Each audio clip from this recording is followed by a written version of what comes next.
a tree, where there strung up a man, who they say he murdered 3. Strange things have happened there. No stranger would it be, if we met at midnight, in the hanging tree.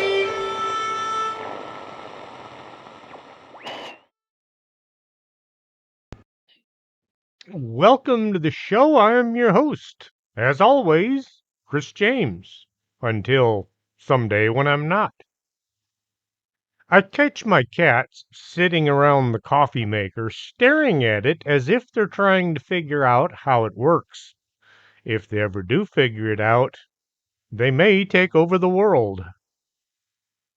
I figure they're smart enough that they want only the best coffee on the planet. Like me, they want Organic Man Coffee Trike Coffee. 4501 McPherson is as close to heaven as you can get without the funeral. If you're just too far from Laredo, go to organicmancoffeetrike.shop. I was on Trailer Trash Terrors with Vic Hermanson and Annabelle Lee. Well, she wasn't so much there as being there. If you don't know what I'm talking about, you need to listen to the show. She's the creepy little girl that comes sneaking into places. Check them out and see what some of these other podcasts sound like. Find out what I'm listening to. Vic has a whole host of sidekicks that come on the show and they add their ideas. There's Boudreaux, Beelzebubba, a few people like that. Now check them out and see what it sounds like. Once more, I started out to do the show on legendary creatures. I don't think I'm ever going to do that show. I got caught up in monster wolf sightings. Being in the darkness, usually alone, is one time when you don't want to have a bizarre encounter because it is going to really mess up your life. As Art Bell used to say, want to take a ride? Let's see what's lurking out there on our planet. An Amarok is a gigantic wolf in Inuit legend that is known to stalk and devour any person foolish enough to go out hunting on their own, especially at night. Wolves hunt in packs. It's safer and easier for them. The Amarok hunts alone. In Inuit culture, the word Amarok means wolf or wolf spirit. The creation story goes there were no animals on the planet prior to the arrival of the first man and woman. The woman pleaded with Kaila, the sky god, to bring life to the planet. He told her to dig a hole in the pack ice and go fishing. One by one, the woman pulled all of the animals from the water. These became animals that inhabited the world. The caribou was the last animal to come out of the hole. Kaila told the woman the caribou would provide for her people, and this was the nicest gift that he could provide. The woman let the caribou go and commanded it to proliferate all over the world. Their rapid growth allowed the woman's children to successfully hunt caribou for food and skins and anything else they needed. They even made tools from its bones and its antlers. The first woman's offspring only picked the best looking caribou to have for dinner. Eventually, this left only the sick and the weak animals running around. Well, the Inuit refused to consume these because they thought eating a sickly looking animal might make them sick as well.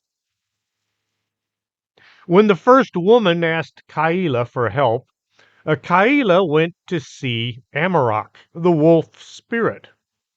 He pleaded with Amarok's offspring, the wolves, to go and devour all of the sick and weak caribou so that the caribou herd could grow up again and turn into healthy animals. For the sons of the first woman, the Amarok and the caribou, have fused into a single entity ever since. When wolves are reintroduced into national parks, the deer population grows much healthier. If the wolves eat the caribou will stay healthy. Wolves are vital to keeping deer, caribou, and other large game populations stable. They keep aiding Inuit human hunters by actually providing them with food. The Greenland Inuit don't use the name Amarok for any other kind of a wolf. The word represents a specific animal in Greenland that is dangerous and it only comes in gray. Amarok is the 13th album put out by Mike Oldfield, released in 1990. For those of you that don't know who Mike Oldfield is, he wrote and recorded Tubular Bells. Now, that was the theme music to the movie The Exorcist. If you still don't know who he is, I don't know what to tell you, but it was his 13th album. The 19th century Danish geologist and Greenland scholar Heinrich Johannes Rink reported that the Greenland Inuit reserved the word Amarok exclusively for this legendary wolf. In his book, Tales and Traditions of the Eskimo, Rink recounted several folk legends that featured the Amarok. People in many parts of the Arctic consider the word Eskimo to be a derogatory term because it was widely used by colonizers. Many people also thought that it meant eaters of raw meat, which connotated barbarism and violence. The word's exact etymology is unclear. Mid century anthropologists suggest that the word came from the Latin word excommunicati, meaning to be excommunicated, because the native people of the Canadian Arctic weren't Christians. Now there's a new theory. Linguists believe the word Eskimo came from the French word escommunix, meaning one who nets snowshoes. Netting snowshoes is the highly precise way Arctic people build winter footwear by tightly weaving and netting sinew from caribou and other animals across a wooden frame. Most folks in Canada and Greenland still prefer other names. The most widespread is Inuit, which means simply people. That means I'm an Inuit, I hope, or maybe not. The Amarok is known as a hunter of humans, but in a few legends, the wolf is said to actually help people. In one tale, a physically stunted boy seeks to increase his strength. He calls out to the Lord of Strength, and an Amarok appears. It proceeds to wrestle with him, using only its tail. During this one-sided fight, a number of small bones fall from the boy's body. The Amarok tells the boy that the bones had prevented his growth. He instructs the boy to return daily in order to develop his strength. After several days of wrestling with the Amarok, the boy is now strong enough to overcome 3 large bears at one time, thus gaining him the esteem of his village. In another story, a man mourning the death of a relative hears reports that an Amarok is nearby. He and a family member go in search of this giant wolf. They find her den and her pups. The mourner kills the offspring of the giant wolf. They don't know why. Maybe he thought they had something to do with the death of his family member. Thinking this might have been a stupid thing to do, the two men decide perhaps they should hide in a nearby cave. They see the adult Amarok return to her den, carrying a reindeer in her mouth. When the Amarok finds her offspring are all dead, she runs to a nearby lake, shoves her muzzle into the water, and pulls a humanoid figure from the water. As she's pulling this humanoid shape up out of the deep, the mourner suddenly collapses and dies. It appeared that the Amarok had somehow pulled his soul from his body. The Amarok is known for nothing remains concealed from it. So it knew who had killed her offspring. For ages, tales of the Amarok wolf have been passed down through Inuit oral traditions. There have been reports of this giant wolf sighting even in recent times. Historical accounts are mainly based on stories shared within the Inuit community. Elders would speak of times when a lone hunter or those who ventured out onto the wilderness would mysteriously disappear. While many of these could be attributed to the dangers of the Arctic landscape, some stories hinted at huge wolf tracks, far larger than any ordinary wolf could possibly be, which led to people believing that the Amarok had claimed another soul. My cat's playing with the keyboard. He's gonna he's gonna start editing the show before I'm done. With the arrival of explorers and trappers, more people venturing into the previously remote Arctic areas, occasional reports of an enormous wolf-like creature began to appear in towns and cities. Some expedition diaries had entries of hearing haunting, deep howling, unlike those of any regular wolf. Once the men were back home, they told about eerie sounds like no animal known to man that sounded as if some monster was out hunting. Others told of actual sightings of a lone, oversized wolf that would sit and watch them as they trekked along. People believe the stories of the Amarok most likely originated from the tales of ancient Inuit who had encounters with the dire wolves. A report from the late 20th century speaks of a snowmobile rider who said he came across the carcass of a massive wolf, larger than any he had ever seen. Its size matched the descriptions of the Amarok wolf. The wolf stories had cultural lessons. They emphasized respect for the wild, the importance of community, don't go hunting on your own, and the notion that nature, while being quite beautiful, it can also be very deadly. A man in the Northwest Territories spotted giant wolf tracks that were 7.5 inches long.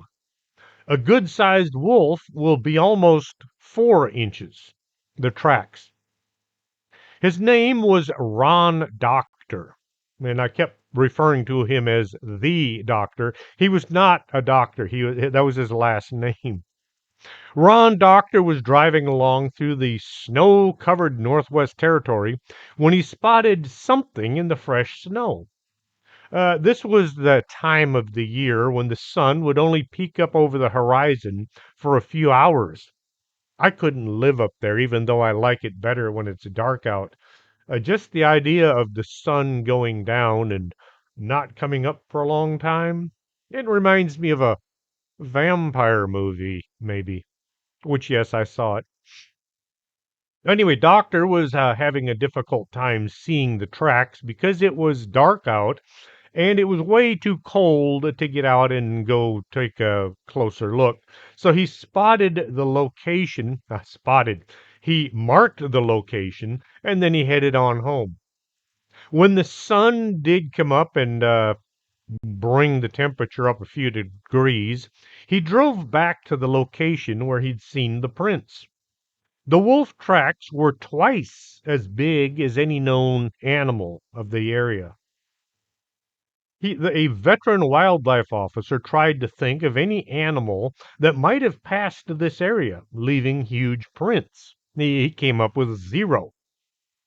A doctor gauged the distance between each print to be 6 to 7 feet. Head to tail, the beast would have had to have been 8 feet long.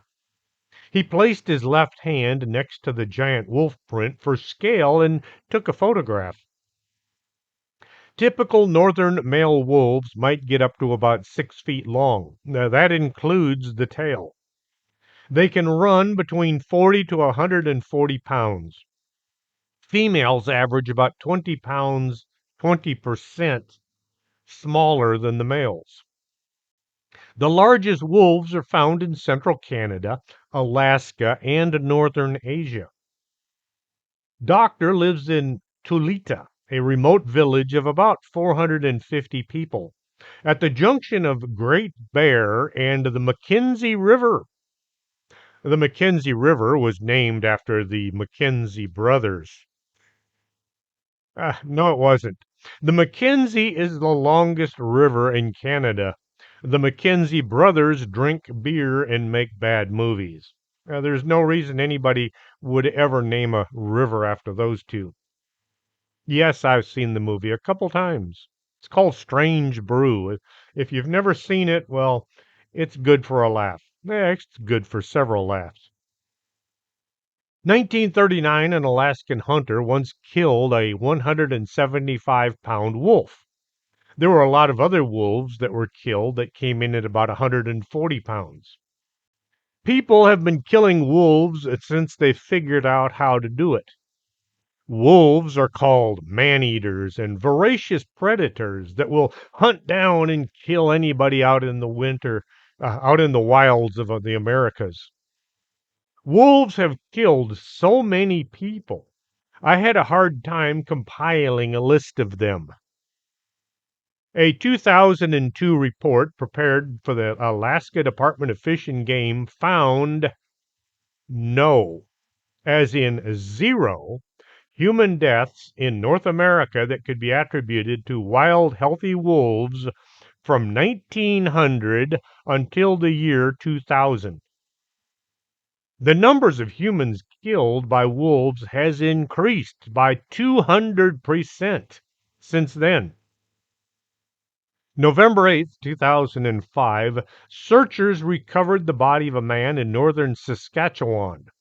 It turns out that this guy had been feeding wolves by hand for some time, and I guess the wolves decided that his offerings were not up to snuff.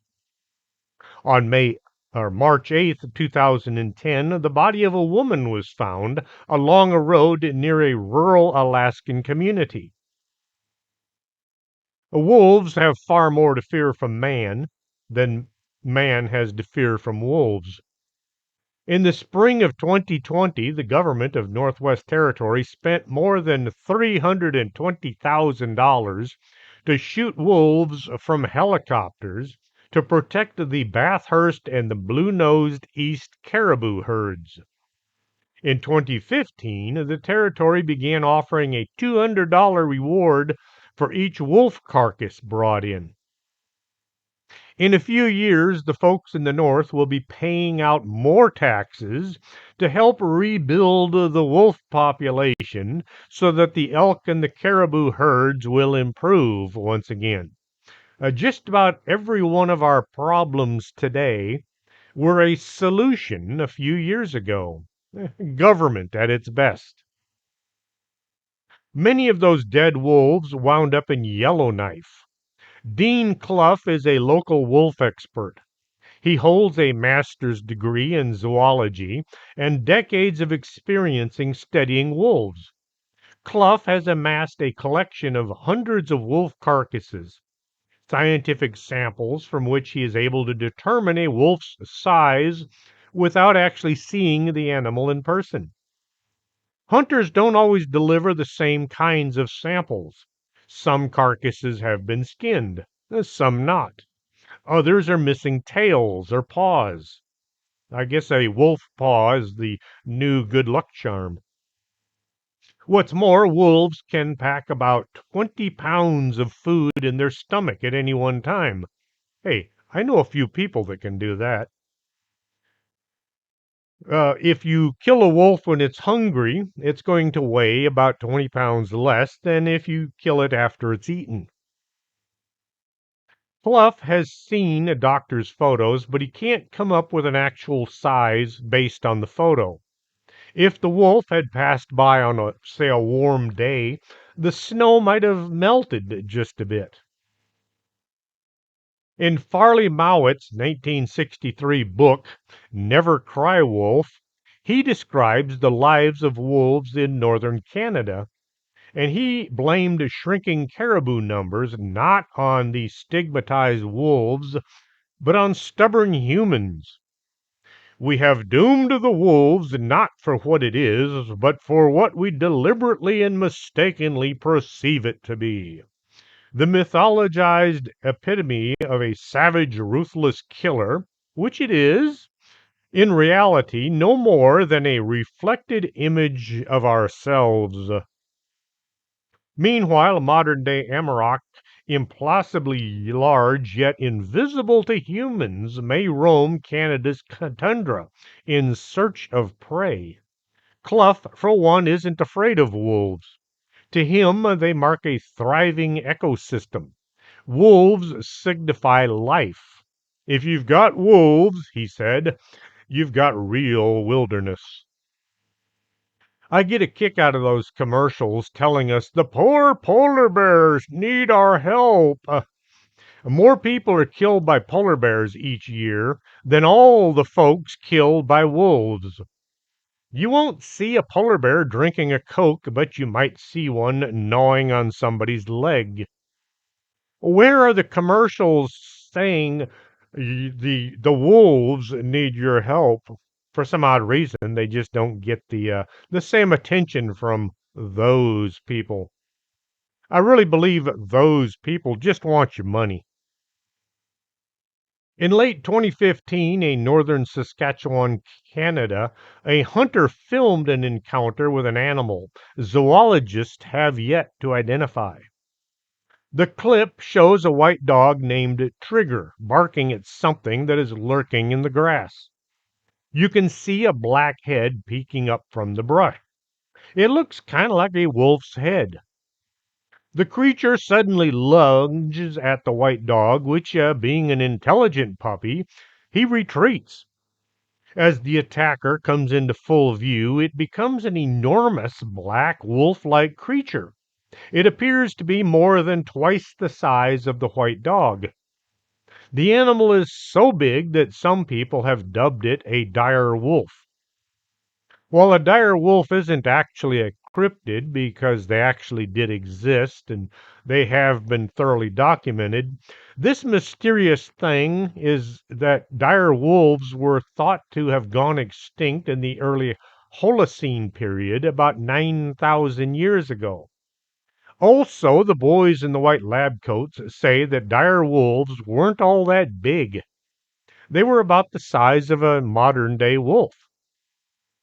Not wanting us to think they don't know everything, a few brave scientists have come forward and said that the dog was actually attacked by a very skinny, long-legged bear. I've seen bears run. I've seen wolves run. And the only thing they have in common is they have a lot of fur and four legs. Why is it the folks with a bunch of letters after their names have such a hard time saying they don't know something? I watched the video several times, and the creature tracing Trigger looks like a giant wolf. Now, could this be CGI? Perhaps. However, I don't know if the CGI was as good back when the video was taken. Today, you can make anything you want with a computer. The folks living in Takakwa, Japan, were having some real trouble with bears and wild boars. These beasts were coming into town at night looking for yummies. Anyone caught out after dark had to keep one eye out for marauding wildlife. The town officials needed a solution to these incursions, and they came up with, drum roll please, RoboWolf. They installed a set of monster wolves near the residential neighborhood. The RoboWolf isn't all that big. It's about the size and the shape of a normal wolf, only its eyes are lit up bright red. The mechanical beast is mounted on a frame with sensors all around its perimeter. If any wild animal comes close, the wild moves its head, moves its limbs, and he emits a howl through a loudspeaker. Takikwa's gamble seems to have paid off. A city official said there have been no more sightings of rummaging bears or boars since the robo-wolves showed up. Bear sightings in the wild have reached a 5-year high across Japan in recent months, according to the official figures. I didn't even know they had bears in Japan. Since April 13th, 670 reports have been filed. A number of attacks this year have left a few residents injured or killed, and a few bear have been shot. The recent attacks, including 2 fatal ones, led to the emergency government meeting to tackle the threat. About 70 robo-wolves are in use across the country, from Hokkaido to the southernmost prefecture of Okinawa, where they protect pineapple farms from wild animals. A 1736 rabies outbreak among the dogs in eastern Japan somehow was spread to the wolf population. Killing wolves became a national policy under the Meiji Restoration, and within 1 generation the Japanese wolf had become extinct. A solution to a problem that turned into a bigger problem. No wolves to keep the other predators under control, and so the other predators take over. I wonder if any civilian consuming a bit too much drink and then wandering around in the dark has ever come across one of these robo wolves and had an experience. A bizarre looking animal was found in Chelyabinsk in southern central Russia. The people at the animal shelter thought at first it was a bear cub. Once they got a better look, they discovered that it was a dog. A bear dog. Okay, you can't crossbreed a bear with a dog. I did way too much reading into taxonomies and subspecies, and I got myself confused. Take my word for it, dogs and bears cannot be mated to create a bear dog. What they had at the shelter was a dog that had been bred to look like a bear. The trouble was, it was still a dog. The person responsible had also discovered his weird-looking dog was too much of a handful. It was too aggressive to keep, so the dog got kicked out onto the street to fend for itself. Paulina Kiefer, who runs the sanctuary, believes that the dog may be a cross between a Chow Chow and a wild street dog. She had a lot to say about the breeder responsible for the dog. None of it was good. Recent reports suggest the ringdocus might not be an isolated phenomenon. According to cryptozoologist Mark Hall, the 1990s saw numerous reports of mean-looking wolf-like and hyena-like animals in Alberta, Canada, as well as Nebraska, Iowa, and Illinois. In the middle of the night in 2005 and 2006, a mysterious animal was sneaking into farmers' properties all over Montana, attacking and killing a total of 120 sheep and seriously mauling many others. November 2nd, 2006, a 106-pound creature was shot in Garfield County by the state wildlife service agents. The creature's fur had a strange red and orange coloring to it. The body looked kind of like a wolf. As far as I know, there are no orange wolves, at least not outside of a Dr. Seuss book. The government official's word is that it was just a wolf, nothing weird. Pay no attention to the man behind the curtain. Some folks who saw the beast said it was a Shunkaworakan, which means carries off dogs. The Montana Fish, Wildlife, and Parks Department identified it as a 4-year-old male wolf with red fur. They just kind of ignored the orange parts.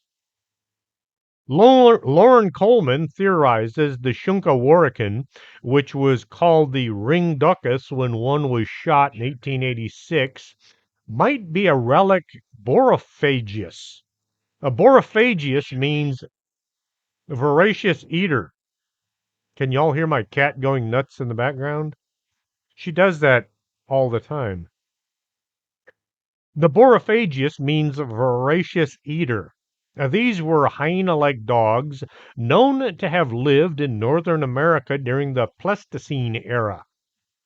A cryptozoologist, Jerome Clark, said the animal might be a surviving Hyenodon montanus, a species of carnivorous mammal believed to have gone extinct during the Oblacian era. The Wahila is said to hail from the watershed of South Nahanni River in Canadian Northwest Territory. This is the same area where the Headless Valley lies. The Nahina Valley is a place of myth, mystery, home of legends, lost gold mines, mysterious decapitations, forgotten tribes, and prehistoric monsters. The word Wahila is not a local Indian word. It was introduced to the world by Ivan T. Sanderson, an eccentric zoologist and adventurer, and a pioneer in the field of Forteana. Sanderson is considered by some to be one of the founding fathers of cryptozoology. After his death in October 1974, one of Sanderson's unpublished articles entitled The Dire Wolf appeared in the magazine Pursuit. The article described a giant white wolf which lived in the Nahina Valley. Sanderson called this creature the Wahila after a mysterious wolf-like monster said to haunt the forests of northern Michigan. Sanderson's article described how he first came to learn of this mysterious white wolf of the northern country. In the mid-1960s, Sanderson was approached by Frank Graves. Graves had read Sanderson's book about the abominable snowman, legend come to life, and decided to make a trip to the Nahanni Valley in order to investigate a hunch that a Sasquatch-like creature lived in the area. He approached Sanderson in order to ask the seasoned adventurer for advice which might aid him in his expedition. Sanderson hooked Graves up with 4 men who also had approached him for advice. These men were members of the American Expeditionary Society, an academic club comprised of about 30 American university students who hoped to resurrect the dying art of old-fashioned exploratory expeditions. Frank Graves and his 4 AES companions flew to Fort Simpson, Northwest Territory, purchased a flat-bottom boat, and they made their way to South Nahanni. If you want to know more about this location, I did a show about the Nahanni Valley, better known as the Headless Valley, in February of 2021. These 5 men established a base camp near the Nahanni Valley at the base of an enormous waterfall called the Virginia Falls. They hired some of the local Indians to help out as guides. Mostly young men, since the older men knew better than to go near that valley. During one excursion, Graves' Indian companion brought along a dog. He hoped that it might be able to flush out some game as they came through the brush. They worked their way up to a small plateau covered with grass and brush. The dog spotted some wild birds, and the Indian went to secure dinner for the evening. Frank Graves stayed on the plateau, armed with a double-barreled 12-gauge shotgun, hoping to bag something a bit more substantial. You can only eat so many birds, but, like a deer or something like that would make a much bigger dinner. There was a rustling sound in the brush not far from where Graves was standing.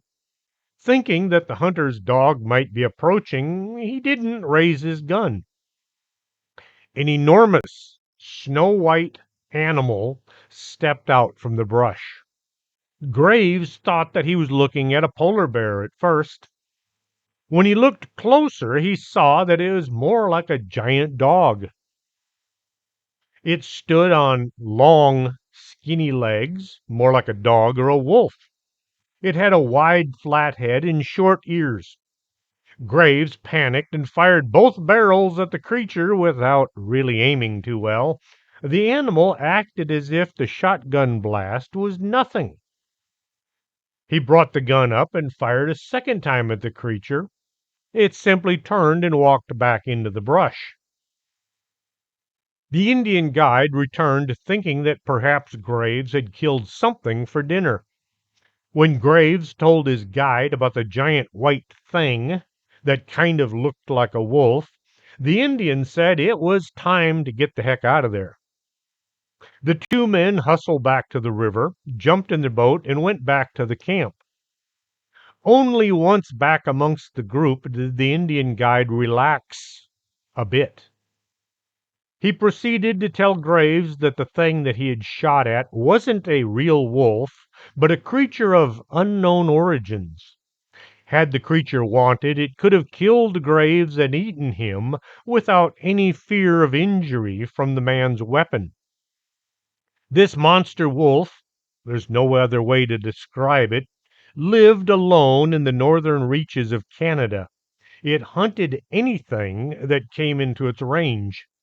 The Nahanni Valley was part of their area. Ivan Sanderson also received a letter from another man who had an encounter with a monster white wolf. In October 1970, while visiting the town of Moosonee in northern Ontario, he heard stories of this creature from the Dene Indian who lived north of the Nahanni country. The Dene were terrified of these monsters as well as the creatures that lived in the valley that looked like huge hair-covered men. The wolf creatures are said to be impossible to kill. The animal was described as looking like a cross between a husky, a Saint Bernard, and an Alsatian. Their heads are flat on top with a very large, wide muzzle. They were anywhere from 8 to 11 feet long. From the shoulder to the tail, the monster's back sloped downwards, kind of like a hyena. Their colors ranged from light brown to white. These monster wolves preyed on anything, including fully grown bear. They were also known to attack men if they felt like it. When you encountered one of these creatures, you never knew if it was going to simply look at you and walk away or invite you to dinner. Ivan Sanderson wrote about other encounters with beasts that sounded just like the white monsters from Canada. A man named Tex Ziegler was a photographer who turned into a filmmaker who ran into some of these monsters in Alaska back in the 1950s. Ziegler had started out working as a prospector. During his days in Northern Country, I keep calling it a county, in the Northern Country, he came across the gigantic solitary white wolves on a number of occasions.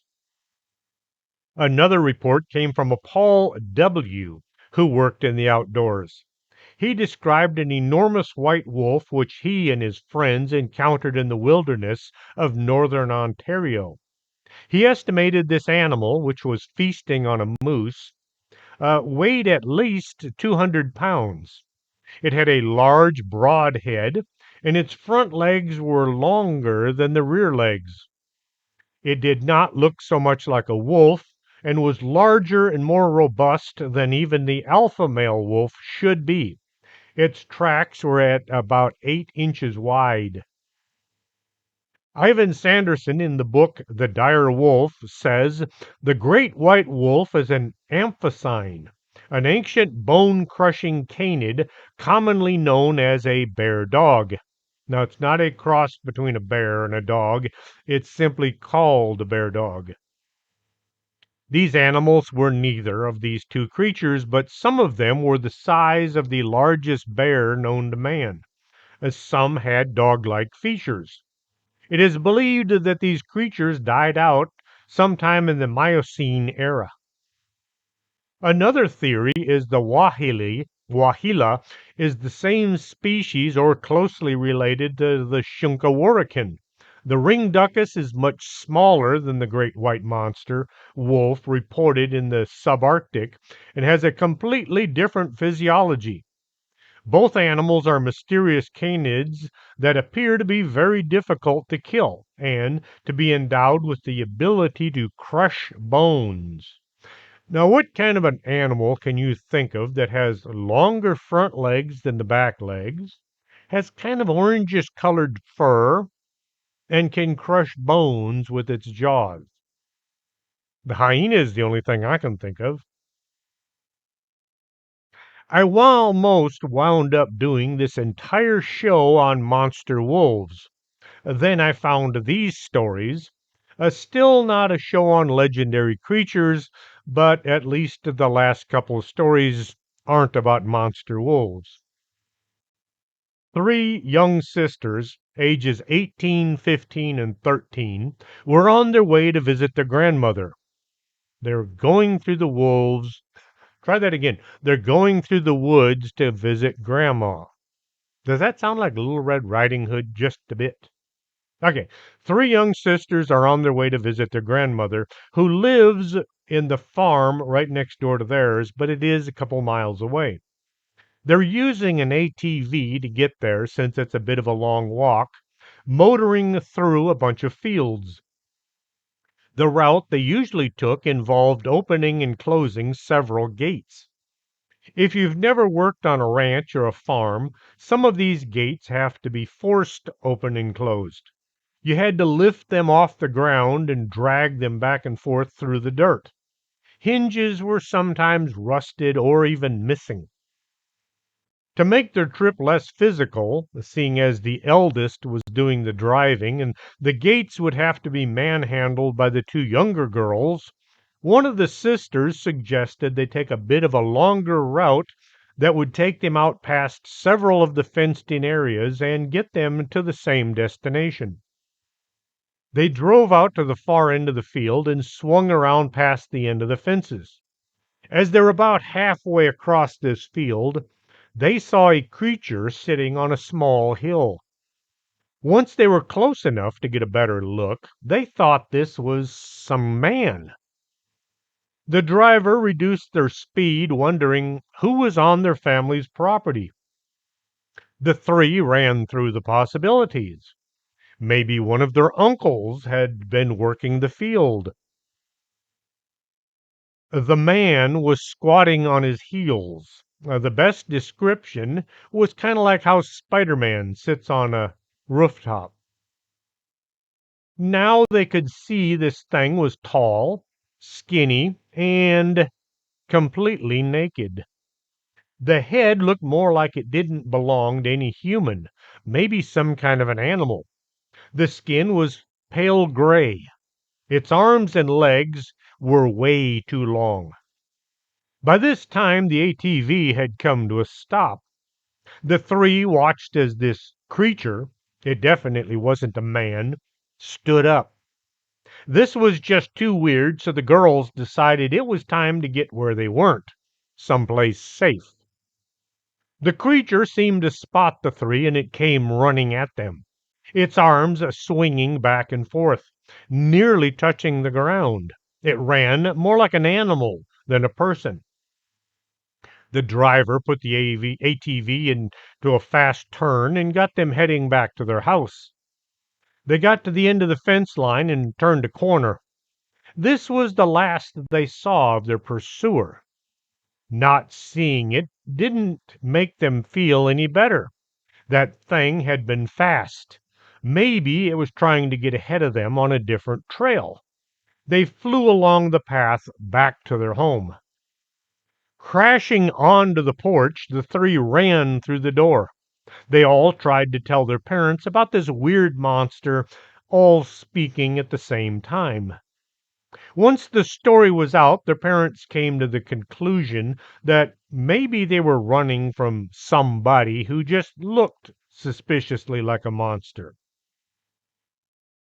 The description sounded very much like that thing that I saw under the railroad bridge on I-35 back in 2013. It was also seen down south on a ranch, as well as crossing I-35 after my initial sighting. At first I called this thing a rake, but now I believe it was a pale crawler. Well, the parents of these three young girls called all the neighbors and told them, be on the lookout for any suspicious humans running around out in the fields, but nobody ever saw anything, or at least they never reported it. A young woman lived in an old farmhouse with her parents. She had made it a habit to walk to her grandparents' house and back, which is about a 2-mile trek each way, every other day or so. It was good exercise, and she did this even in the winter time. It was her alone time. Her folks have never told her there was anything dangerous out there, but they did impress upon her to heed her senses. Should she ever get the feeling of danger, they told her that she should get out of there, head back home as quickly as she could. Late one winter night, she headed out for her walk. She made it about halfway when that feeling of being watched got to her. She did the whole look around in every direction, but saw nothing or no one. She'd been on this same spot just 2 days ago, yet this time it felt so different. Shaking it off, she began walking again. After a few minutes, a sound came to her. It sounded like somebody moving a chain, just a slight clinking sound coming from in front of her. There was an old logging road cutting through the trees to her right, so she took this uneven trail. It would take her to her grandparents' house anyway. Walking through the snow, she began to hear footsteps behind her. Looking, there was still nobody back there, but that feeling was getting stronger. The follower was matching her step for step. So, in order to see if she could hear better, she lifted one foot as if about to make another step, but then she held it up off the ground. The crunch of something stepping on the trail came to her. It was now time to run. She took off running for her grandparents' house, and the sound of pursuit was no longer stealthy. Something or someone was running along behind her. She knew it was there, so she just kept plowing along. The chain sound had also increased. Brush had grown up all along this logging road, and she had to plow through some of the thicker brambles. As she was working through some especially thick brush, she looked back. What was following her was not a human.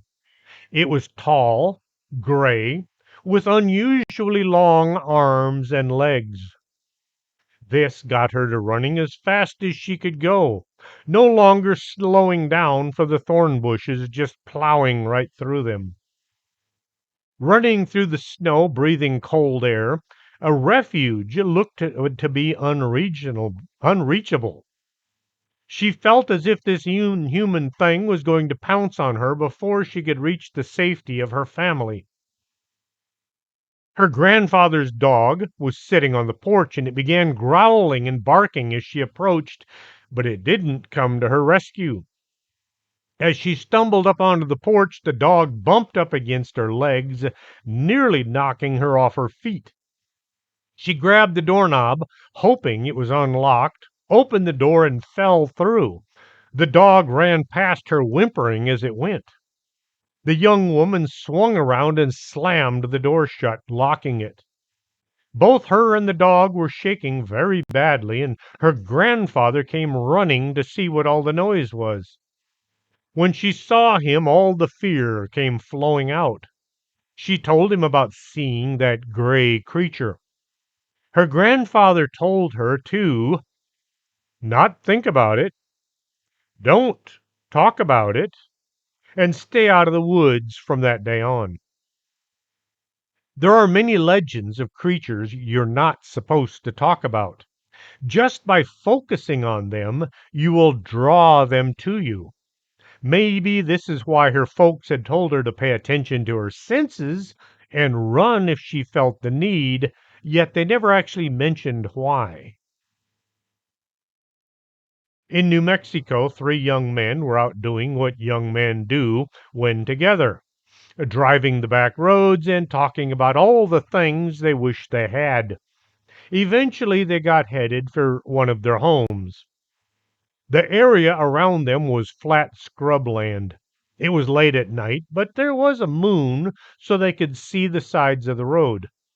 They lived in the country, and most of the roads were unpaved. As they drove along the dirt road, they saw a man standing in the middle of the road up ahead. Living in the country, you didn't ignore anybody in need of help. The driver slowed down to ask if this person needed a hand, needed a ride, whatever the guy needed. As the headlights got closer, the man moved to the side of the road and then simply stood there. The pickup pulled alongside him, so now he was mostly in the dark. The driver rolled down his window and asked if there was a need of ride or help or something. The man was wearing a long sleeve shirt and jeans. Nobody could actually see his face. There was a long, uneasy silence. The man didn't answer, and the driver wasn't sure if they should just get going ahead anyway or wait and see. The man dropped to the ground. Now, on his hands and knees, he began moving towards the truck. This looked way too weird. His companions began yelling, and it was time to go. The driver hit the gas, and they sped away from the man. He began chasing them, still on all fours. Once the truck was at an unsafe speed, the man vanished behind them. As they arrived at their destination, they told the driver's mother what they had seen. Nobody could decide what to do, so they opted to not report this to the sheriff's department. I've seen a few people run on their hands and the feet, and they could go fast, but not as fast as a vehicle being driven by a scared teenager. Too many people, when they have an encounter like this, are more afraid of the ridicule that they'll receive than the actual encounter. It's amazing what public opinion can do to people. A man stepped out on his back porch to drink his coffee and smoke his pipe. It was just before dawn. He lived on the edge of a forested area, and animals would come by his home all the time. He sat there watching the trees to see what might show up this morning. I'm going to call him Roger. It beats the heck out of just calling him a man. The sound of rustling came from the pine trees. Roger looked in the direction to see which of the local wildlife was moving around. A rather corpulent woman came into view. Her head was way too small for her body. She had no hair, none at all, and her features were obscured because it was dark. She was Sinropa. She was as naked as a newborn baby. She walked out from the trees as if looking for something. This struck Roger as being really weird, but sometimes people do things. My cats. Sometimes people do things that make no sense, especially if they are partaking of the grape in large quantities or using illegal substances. Roger yelled to her, thinking that just maybe she needed help, or at least some clothing. The sound of his voice caused this rather large woman to turn and run back into the woods. He said there was a lot of jiggling and shaking as she went. The question has to be asked. Should you follow and see if there was something in need of your attention or not? Would you chase a naked, oversized woman through the woods, especially if drugs might be involved? Well, a few days later, this time it was evening, Roger was back out on his porch for a smoke. She appeared once again. This time he got a better look at her. She was moving more like an animal than a person. She had no ears, no nose, or eyebrows. She was completely hairless. Roger flicked on the porch light, which caused her to once more turn and run. This was just too much, so he did run after her. Roger reached the edge of the woods, heard her tearing away through the brush. Not having a flashlight, he couldn't follow, and this was very weird indeed. Once more, there was no simple solution. Roger went back inside and eventually went to bed. Should he have called the sheriff's department? I would have a hard time explaining it to the sheriff's department that I saw a large, round, and naked woman running around in my backyard. I don't think the sheriff's department would even respond. Of course, I do remember one time an incident at the bridge, but I'll get to that in a minute.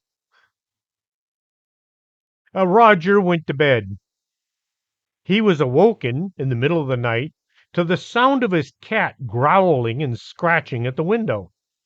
Rolling over to look, Roger saw this same woman, now looking in the window. He got a really good look at her face. He said it hardly looked human. Flipping on his light, he grabbed his pistol just in case, and once again the woman ran into the night. That was the last time he saw her. One time I was on the bike patrol, which was a fun way to make a living. Trouble is, if it's 120 degrees out, bikes don't have air conditioning. Well, we were working in the park near Bridge 1 when a report came out over the radio. There was a large naked woman causing a scene at the port of entry. This is broad daylight. For some odd reason, this large woman had driven north out of Mexico, and then she decided to exit her car and begin screaming and throwing things at people. One of the guys in our group wanted to go look, but I said, the customs agents handle this one. Oops. I never did find out the backstory to what had happened, but the things you see when you least expect it. A man living in Kentucky had bought a brand new rifle, and Thinking it was cool, he'd ordered a drum magazine as well. I'm going to call this man Jim. I must admit, drum magazines are cool, but talk about running through ammo. 50 rounds of anything can get expensive, and you can go through 50 rounds of ammo real fast with a drum magazine, even in a semi-automatic. When the drum magazine arrived, Jim wanted to give it a shot, try it out. Loading up the ATV, he drove out to an open field. The family owned lots of land, and Jim followed a cattle trail out to an area where he could shoot without worrying about hitting anyone or anything. There was no gate, so he parked next to a creek, grabbed his toys, and clomb over the fence. As soon as Jim was in the open, he felt someone was watching him. He just ignored his thoughts and walked out to where he was going to do his shooting. Walking in the field, the feeling of eyes got too much to ignore. He looked around, but he saw no one. Even the cows were in another field. It had to be just his imagination. Jim found the right spot and began loading the drum. There's a spring inside that at first is easy to push against. As more ammo is loaded, the effort needed gets harder. The last few rounds are very hard on your thumbs. The first couple of rounds were in when Jim smelled something dead. This was something long dead and very ripe. It hadn't been there just a few seconds ago, and there was no wind to bring it. Turning in the direction of the smell, well, there was a dead possum laying behind him. It looked like it was recently killed, and it wasn't the source of the aroma. Plus, it hadn't been there a second ago. He'd walked right where it was laying. Thinking he just might need more ammo, Jim got busy stuffing rounds into the drum. Once the drum was loaded to the max, he slammed it into the magazine well, and then he began hoofing it back to the fence. Looking in every direction, he nearly ran for the ATV. Getting to the fence, Jim had to stop and climb over it. It is nearly impossible to climb a fence holding a rifle. Getting over the fence, he got both hands on his weapon once again when a sound came to him. It was the sound of splashing in the creek. Walking in the creek, moving away from him, was an 8-foot tall, super thin, grayish colored creature. The only sound was that of water splashing as it went. This was some kind of a monster. Jim pulled the charging handle only to find that the first round got jammed. He thought that somehow this creature had affected the magazine, causing it to malfunction. The creature just kept walking away. I know a guy who accidentally charged a round. Well, he'd put the round in backwards in his magazine, and then he charged the round, and it went into the receiver halfway. It took two guys and a lot of effort to get that round out of the barrel. They had to drive a clearing rod a cleaning rod down the barrel several times. He got a lot of razzing from us after this. Now, I'm not saying that Jim put a round in the magazine backwards, but he was in a really big hurry trying to load that sucker. I don't know. But the creature he saw, it definitely scared the heck out of him. I'm going to call this next man Carl. Carl was an experienced hunter. He spent many nights out camping and days hiking in the woods. In July of 2007, Carl was staying in a cabin in northwest Wisconsin. While the sun was up, Carl spent his time hiking with his cousin. At sundown, it was usually wise to stay in camp close to the fire, or better yet, inside the cabin. There were bears, coyotes, and mountain lions running around, and any one of these could definitely ruin a camping trip. At about 2 p.m., Carl and his cousin were on a trail. The woods suddenly became quiet. This is something called panic in the woods.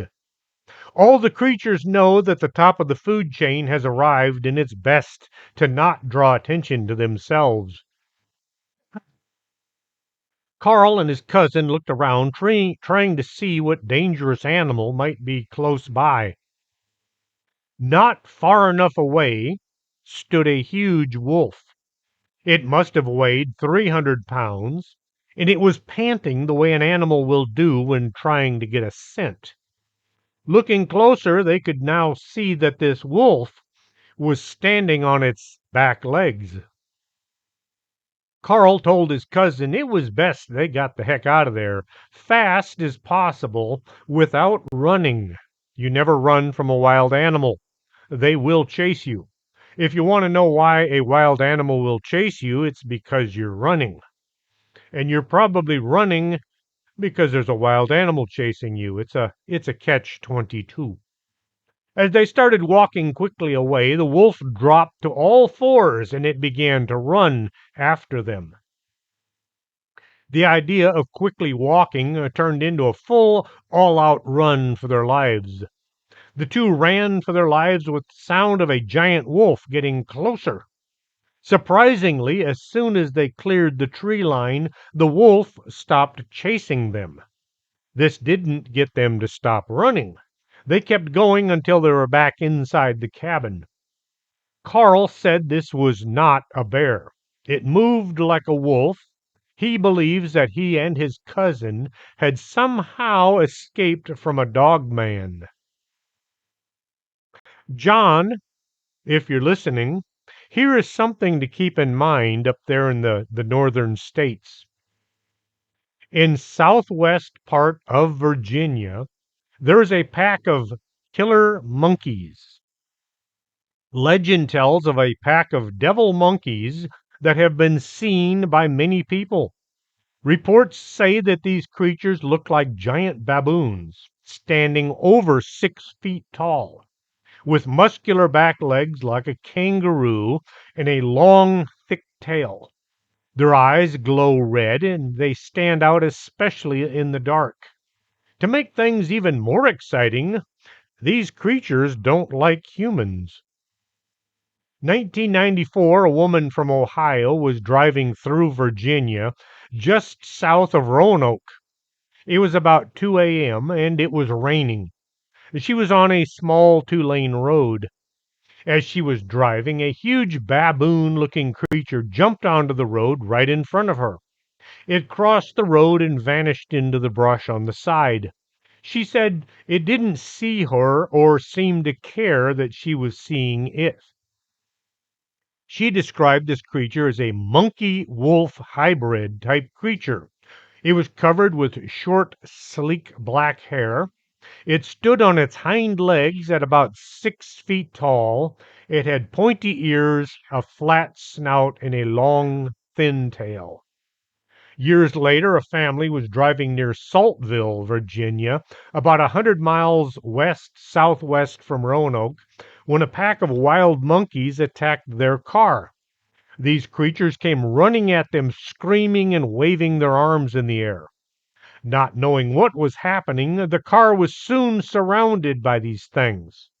They scratched the sides of the car, trying to get at the people inside. The dad finally threw the car into reverse and tore out of there. These creatures stood around 6 feet tall. A few days later, 2 nurses were driving through the same area when these monkeys attacked them as well. They were in a convertible. The nurses were horrified, thinking that the end had arrived. Only by flooring it did the driver manage to get them out of there still breathing. There are things out there that we don't know anything about. We can call them monsters or cryptids. Don't expect the authorities to ever come clean. They're more worried about not marring their reputations than they are about other people's lives. This is what happens when too many people laugh at stories of those that have had encounters. Just because somebody sounds crazy, perhaps they saw something that was so incredibly weird that it rattled them. I hope you enjoyed tonight's show. If you did, spread the word. Tell people they should be listening as well. If you're in an office building and your friend, your neighbor, gets up and walks away from their computer, log him into Strange Things with Chris James and hit play. Maybe he'll appreciate it. Until next Saturday, this is Chris James for Strange Things.